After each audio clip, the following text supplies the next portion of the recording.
Good day, traders. This is Rick with your Futures Trading Coach aftermarket update for the live trading alert call room. Uh, Today is Friday, July 29th, last trading day of the month, and I'm going to let you guys know what we did today.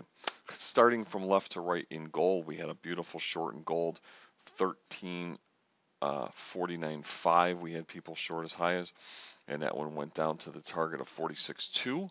Okay, that was about a 32 tick trade. Before it ever looked back, right to the target, and where we said that a ZL may come in, which is a competing trade going in the other direction. We did not reverse and buy down there, which in hindsight would have been a nice thing to do, but we were getting into some other trades. And so that was a nice winning trade there. Then we had a crude short, said that this thing would probably work for up to 8-9 pennies, and unless it got lower, specifically we were looking for 57, it never materialized. And what happened was we had news come in, and we had news all in here. So we got into the trade, and the news just kind of stopped it there and then took it back up, and then we bought later. So that was a small trade. Anybody who tried to hold it, people got up to 8 pennies. Once the news came out, I said you can still go for a break even, total break even, or you can go to entry and lock in. So up to 8 pennies per contract of profit that you took, or a break even. Then when the market came up, we got long at 41.4. I'm sorry, 41.14.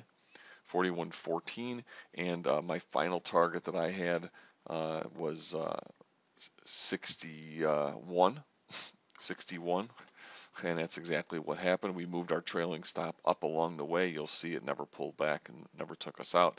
First, we moved our stop up from 14 to 20. Then I moved it up to 34. And then I said from 34, it was when the market was up here, moved it up to 34 and said, look, it's either going to go and hit my target of 61, or it's going to take me out at 34, and I'll lock in 20 pennies on my final batch of contracts. And the target was hit, and I was out of the trade. Other people, I don't know, might have held a little while, but I said if you're going to stay in the trade, you got to move your stop up. I moved the stop up to 44 and locked in 30 pennies. So it was either 47 or 30 on your final batch, if you had like 3 contracts or something. And then on the ES, we tried to short here. We got a break even for most people. It's possible somebody made money if they waited for the pullback.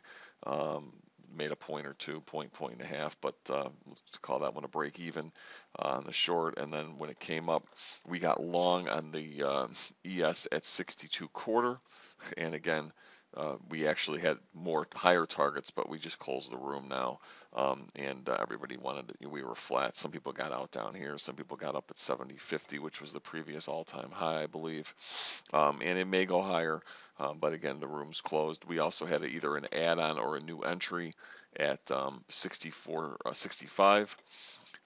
That was an understanding trade, so we made from the 2 quarters, up to 8 points, with an add-on that went, another 5 points.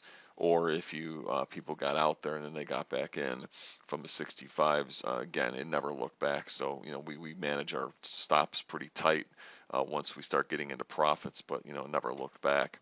And you could have gotten all what you wanted up until there was never a material reason to get out of the trade, which I was telling people all along. But then, of course, when we close the room, we need to be out of the trade. So beautiful trade in the ES, 2 trades in the ES. We had 2 trades in crude, one smaller, a break even, another one a pretty nice monster. And in gold, we had a nice 32 tick trade as well. So we're going to come back and do it all over again on Monday, start of a new month. And until then, guys, have a great day, have a great weekend. See you next week.